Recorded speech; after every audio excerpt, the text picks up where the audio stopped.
Hello and welcome to yet another video, and in this video it is something different because I'll be talking about this lens right here. It's the Fujifilm XF 55-200mm. So without further ado, let's get into the video.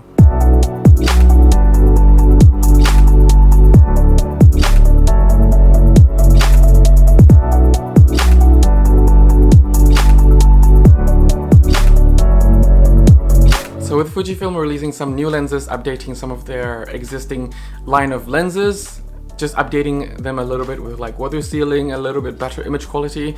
Some of them being the 27mm, now it has weather sealing, the 10 to 24mm, now it also has weather sealing, and also a similar focal range, which is the 70 to 300, I believe, don't quote me on that. Now it also has weather sealing. This is the XF 55 to 200mm lens, and in this video I will be talking about the operational side, the ergonomics, that's in one category, and then the image quality, and then the conclusion, like why I also recommend this particular lens. Now let me first start off with the build quality and operational side of this.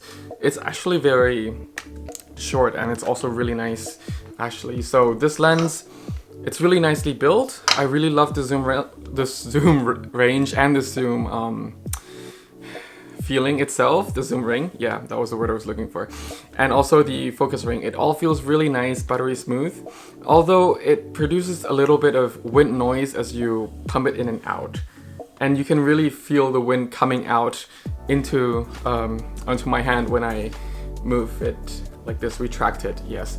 And because this lens is not weather sealed, so be careful where you take this lens to. Not only that, the lens could get damaged, but the camera could get damaged, because the reason I unmount the lens and also just demonstrate that there's actually wind reaching the palm of my hand is because if you take this lens to, I don't know, desert area or some wet areas like some rainforest, places like that, and if you're just using this lens for travel photography where you have to be in a lot of like unforgiving environment, then really be careful, because anything can just go through the lens and onto the sensor. And even though the X-T2 and the X-T3 for some reason has a really good sensor cleaning system, that like when I would use this lens on my X-T20, X-T1 and other older cameras, I would see a lot of dust on the sensor, but with my X-T3 that's filming me right now and this X-T2, I don't really see a lot of those dust anymore. It feels like the sensor really does a good job, but still, if you're traveling to those areas, just keep in mind that anything like even pieces of dust or even pieces of really tiny sand, like, okay, some sand is not tiny enough to really go through, but rather get stuck in the zoom. I got that stuck before once when I went to the beach, but some pieces of the sand can really go into the onto the sensor, and that could be a little bit dangerous, so just keep in mind. Now this doesn't happen to most people, but it's just that when I'm outdoors using my camera, I don't like to care about my camera equipment at all. Of course I care if it gets stolen or not, but I don't really care about what kind of environment it goes through. But obviously me using Canon and Nikon as my main system just means that this was the most financially liable option, because it only makes sense to go with this one, not the f2.8, because that would be big, and I already have the 70-200 f2.8L and also the 4 f2.8L IS, and yeah, anyway, that's another video.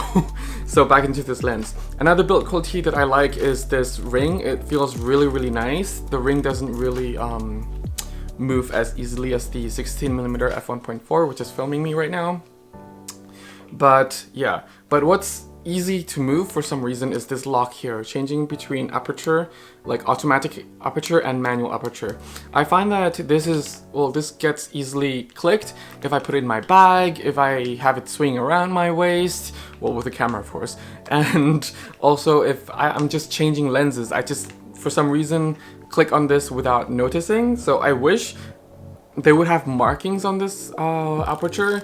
They would also actually save the cost on the switch here in the first place, to be honest. And like, you know, on my 35mm lens and also my 16mm lens, there's the marking, and then at the very end it's like a red A, which stands for auto. I think that would be much better because I don't bump into the aperture ring that often. or that much accidentally. But what I do like is this OIS on off button. I really love it because some of the lenses that has OIS actually doesn't have this feature. And what I find in the hard way is some of the Fuji lenses are not really that smart as Canon and Nikon lenses with their IS or VR if you're a Nikon user. Is that if you're on a tripod sometimes with certain lenses, with Fuji, it's not smart enough to detect that you're on a tripod. It will still kick in, and that could actually ruin your images sometime when you're actually doing super long exposure, like 4 minutes, 5 minutes long exposure. Or if you are filming a really long interview and then suddenly the image stabilization, well, OIS just kicks in just a tiny bit, even though you're on a tripod. So I'm really glad that this particular lens actually has this manual switch right here, because at least I cannot find in the menu how to turn it off in some of those lenses, and I'm just stuck with it being permanently on. So I think it can be fixed in firmware, but I don't know. Yeah, I just wish Fuji is a little bit more smart. Like, it has a smarter sensor detecting whether or not it's on a tripod. But I cannot really say for sure with a camera, is it like completely a lens thing or it's also a camera thing? I only own up to like X-T3, but I haven't owned the X-T4 or used it extensively yet, or the X Pro 3, so I don't know those cameras. I only use and own the older models of Fujifilm cameras. But anyway, back to the lens. I also like how the zoom ring feels. It's really nice and smooth, though it's a little bit noisy, and also the focus ring here. But what I also really like about the XF line is that it's metal built. Now this is more of like a budget lens kind of thing. It's kind of like a step up from the XC series, I think, this lens, before you hit the I believe it's called the 50-140 f2.8, because that price range is like, depending on where you live, you can buy 2 of this lens for that particular lens. Of course, if you're buying secondhand, you can get a much cheaper offer. So I got this really cheaply for like 300 euros. And it was like a no-brainer, because a brand new XC version would be like 300-ish euros, whereas this secondhand I got it for like 300 euros. And it was in a really mint condition, really fine, but obviously I did a lot of travel with it. I put it in some harsh environment. Even though I said, like, beware when you be really careful where you take this lens to, I still wasn't really easy on this lens. I took it through Southeast Asia during like monsoon season and everything, so it survived. But just because mine survived doesn't mean every other copy of this lens will survive that harsh weather as well. So just take precautions if you're doing that. Anyway, otherwise the build quality is really rugged, really strong. Like, you don't feel like you're gonna break it, but if you shake it very hard, you feel like you're gonna break something inside, because the OIS, you can really feel that it's really loose inside, and you can actually hear the sound. Yeah, that was the OIS inside.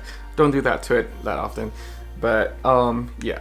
Anyway, onto the image quality now. I have a lot of positive things to say about this lens and minor negative things to say about this lens.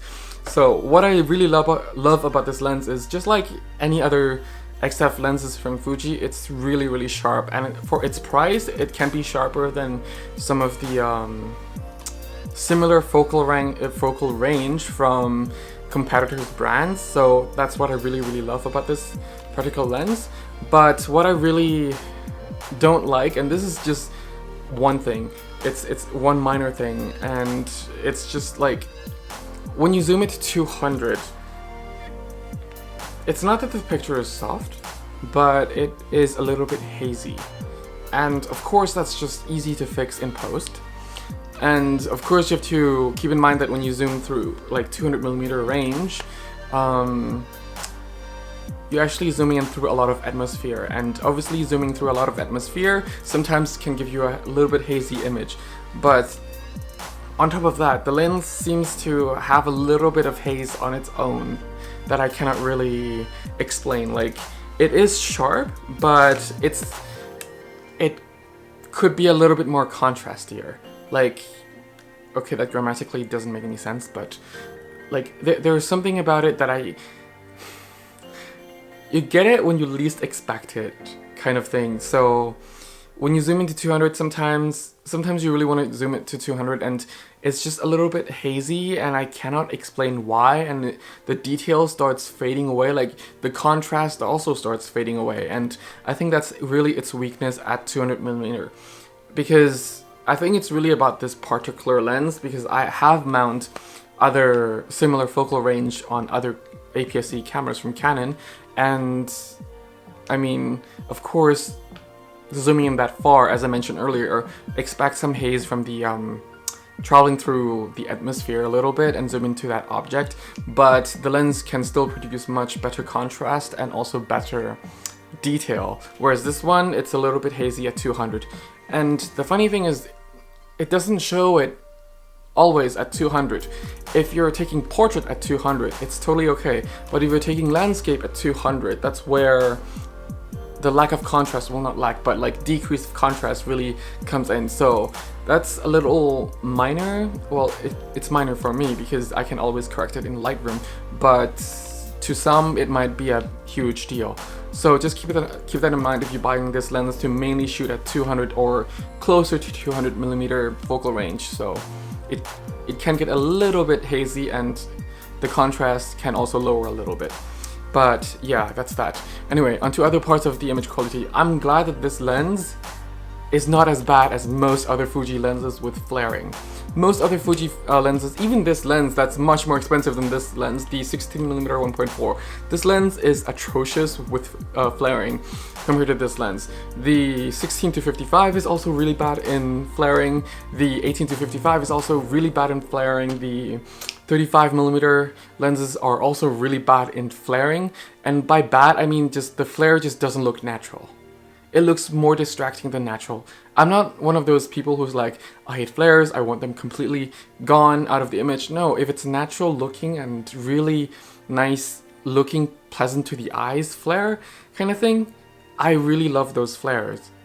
But if it's distracting, like in most Fuji lenses, it's just, I just don't like them.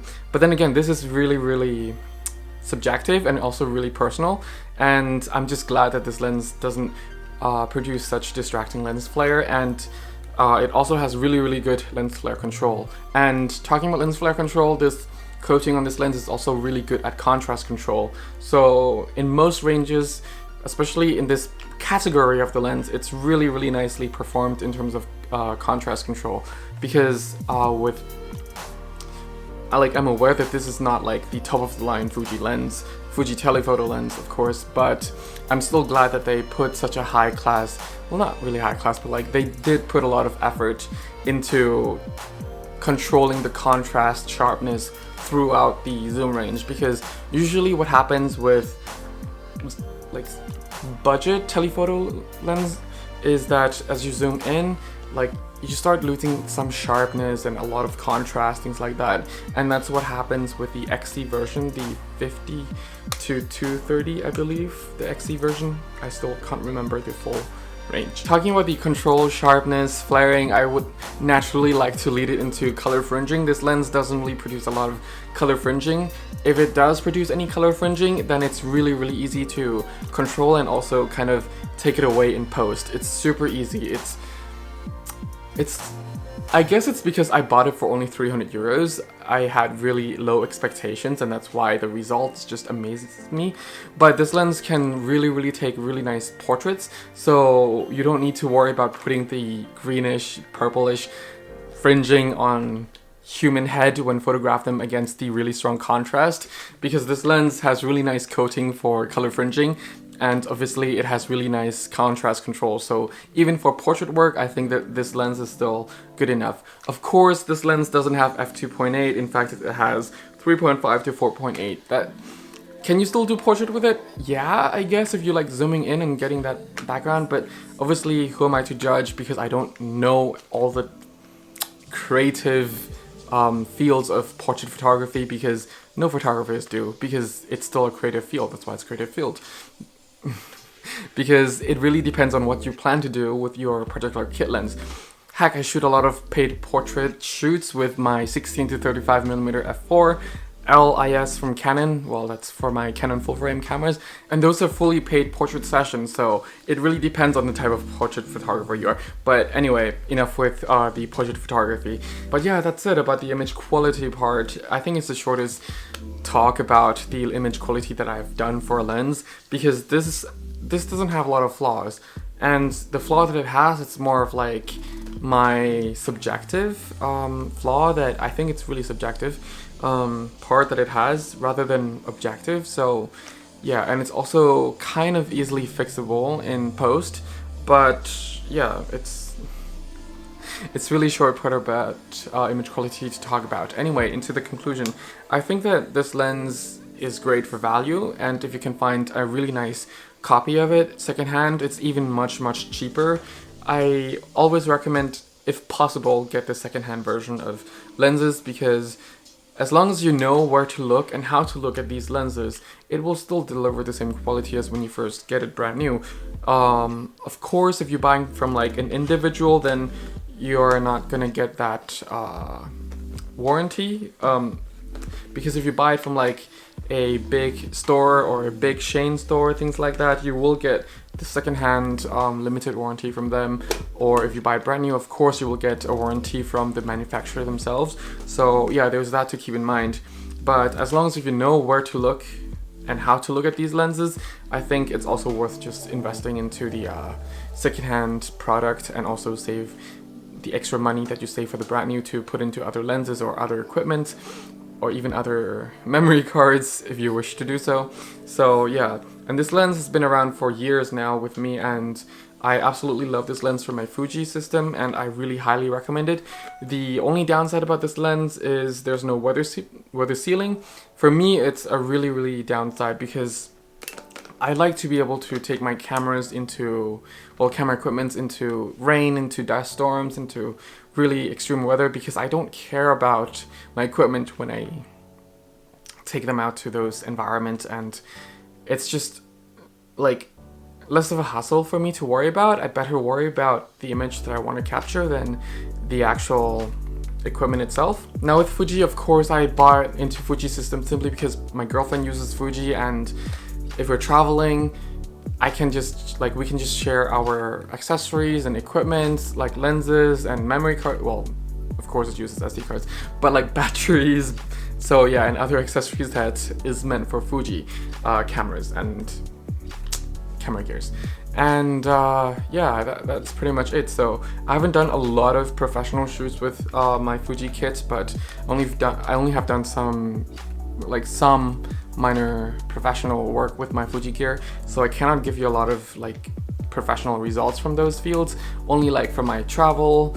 But I think from the image quality that I'm getting, that I've looked through and treated like as if almost my professional work, just maybe not as much attention into the editing part, it's really a great lens to have and a great lens to work with. And also it's a really light lens as well, so that's a plus.